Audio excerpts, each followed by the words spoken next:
Salam dostlar, bugün şalvar bazı konstruksiyası hakkında məlumat vereceğim. İlk növbədə ölçüləri götürməklə başlayırıq. Bel dairəsi və çanaq dairəsi ölçüsünü necə götürəcəyimiz haqqında kanalımızda məlumat var. Bizim bel dairəmiz 74 cm, çanaq dairəmiz 98 cm. Oturacaq hündürlüyünü ölçmək üçün düz bir yerdə oturursunuz və beldən oturduğunuz yerə qədər olan məsafəni ölçürsünüz. Bizim oturacaq hündürlüyümüz 27 cm. Diz enini və ətək enini ölçmək üçün santimetri dizdə və yaxud da ətəkdə tam ölçüyə uyğun olaraq götürmürük. Santimetrlə istədiyimiz boşluğa gətiririk və ölçünü qeyd edirik. Bizim diz enimiz 50 cm, ətək enimiz 46 cm-dir. Rahat işləməyiniz üçün konstruksiyada bütün nöqtələri ardıcıl rəqəmlə işarələyəcəm.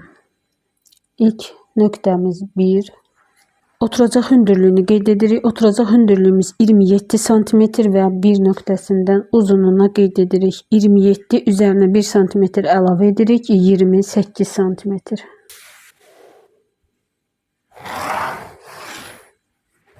Bizim oturacaq hündürlüyü xəttimizdir. Bu nöqtəni 2 olaraq qeyd edirik. Çanaq xəttimizi qeyd etmək üçün çanaq dairəmizi 20 yerə bölürük. 98 bölək 20 4.9 və üzərinə 3 cm əlavə edirik. 7.9 və bunu yuvarlaqlaşdırıb 8 nöqtəsi qeyd edirik və oturacaq hündürlüyündən yuxarı.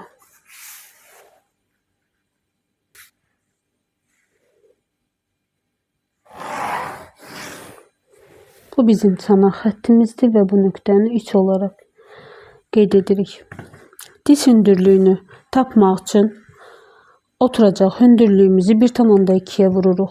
Oturacaq hündürlüyümüz 27 cm, 27 vuraq, 1.2, 32.4 və bunu yuvarlaqlaşdırıb 32,5 qeyd edirik oturacaq hündürlüyündən uzunluğuna.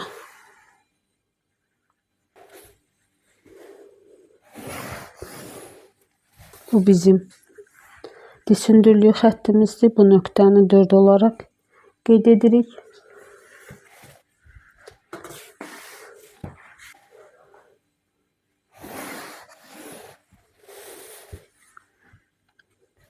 Ətək eni xəttimizdir, yəni uzunluq xəttimiz. Bu nöqtəni 5 olaraq qeyd edirik. Çanaq dairəsi üzərindən ölçü qeyd edirik. Çanaq dairəsini 4 yerə bölürük. 98 bölək 4, 24.5 üzərinə 0,5 gəlirik. 25. 3 nöqtəsindən eninə qeyd edirik. 25.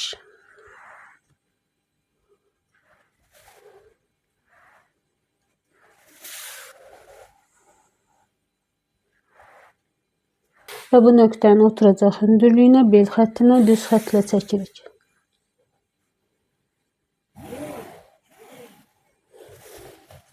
Çanaq xətti üzərində olan nöqtəmizi 6, oturacaq hündürlüyü üzərində olan nöqtəmizi 7, bel xətti üzərində olan nöqtəmizi 8 olaraq qeyd edirik. 7 nöqtəsindən eninə ön əyrini hesablayıb qeyd edirik. Çanaq dairəsini 20 yerə bölürük. 98 bölək 20 üzərinə 1 cm əlavə edirik. 5.9 onu yuvarlaqlaşdırıb 6 olaraq qeyd edirik. Bu bizim 9 nöqtəmiz. 9 nöqtəsi ilə 2 nöqtəsi arasında olan məsafəni ölçüb 2 yerə bölürük. 31, 15 yarım. Bu nöqtəni bel xətti, ətək xətti ilə düz xətt çəkirik.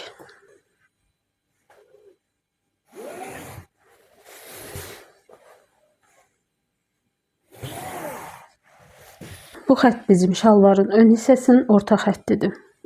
8 nöqtəsindən sola 1 cm ölçü qeyd edirik.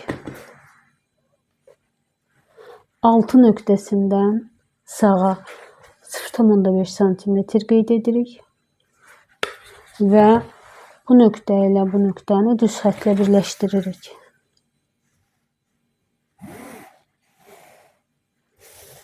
7 və 9 nöqtələr arasında olan məsafəni ölçüb 2 yerə bölürük. 6. 2 yerə böldükdə 3 cm edir. Və bu 3 cm 7 nöqtəsindən yuxarıya qeyd edirik. 9 nöqtəsi ilə bu nöqtəni düz xətlə birləşdiririk.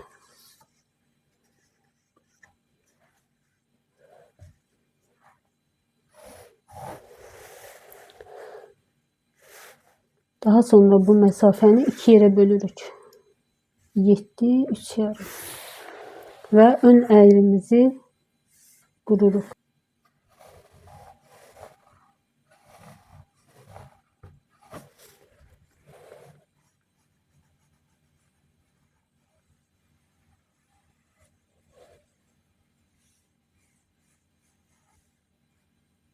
Bel ölçümüzü hesablayırıq.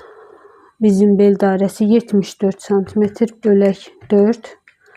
18.5 üzərinə 2 cm vıtaçka payı gəlirik. 20.5 bu nöqtədən sola qeyd edirik. 20.5 və aldığımız nöqtədən yuxarı santi yarım ölçü qeyd edirik.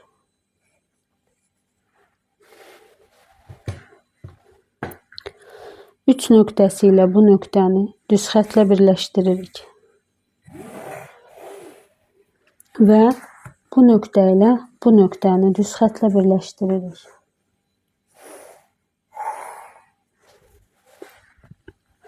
İndi isə dizaynımızı hesablayırıq. Dizaynımız 50 cm, 50 bölək 4, 12.5, çıxa 1 cm çıxırıq. 11.5 orta xətlə diz xəttinin kəsişdiyi nöqtəsindən sağa və sola qeyd edirik. 11.5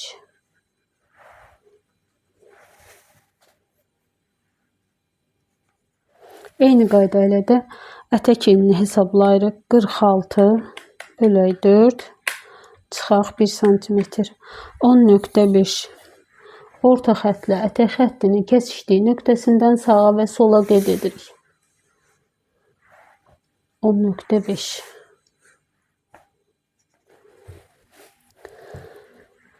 bu nöqtə ilə bu nöqtəni düz xətlə birləşdiririk.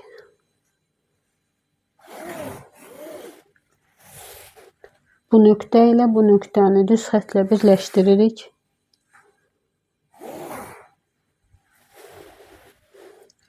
Bu nöqtəni 3 nöqtəsi ilə birləşdiririk.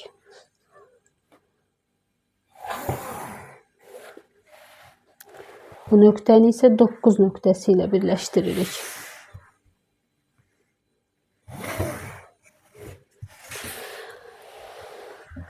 Və bu nöqtə ilə 9 nöqtəsi arasında olan məsafəni 2 yerə bölürük.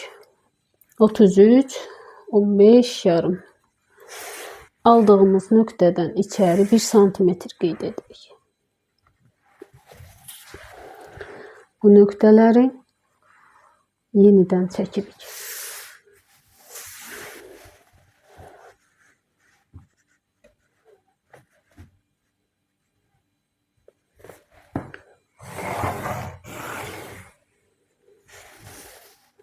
Burada yaranan üçküncü düzəldirik.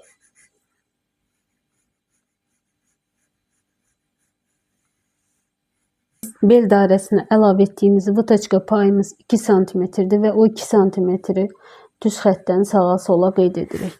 1 cm sağa, 1 cm sola. Vıtaçkamızın uzunluğu 10-11 cm. 10-11 cm olur. Mən 10 cm götürdüm və nöqtələri birləşdiririk.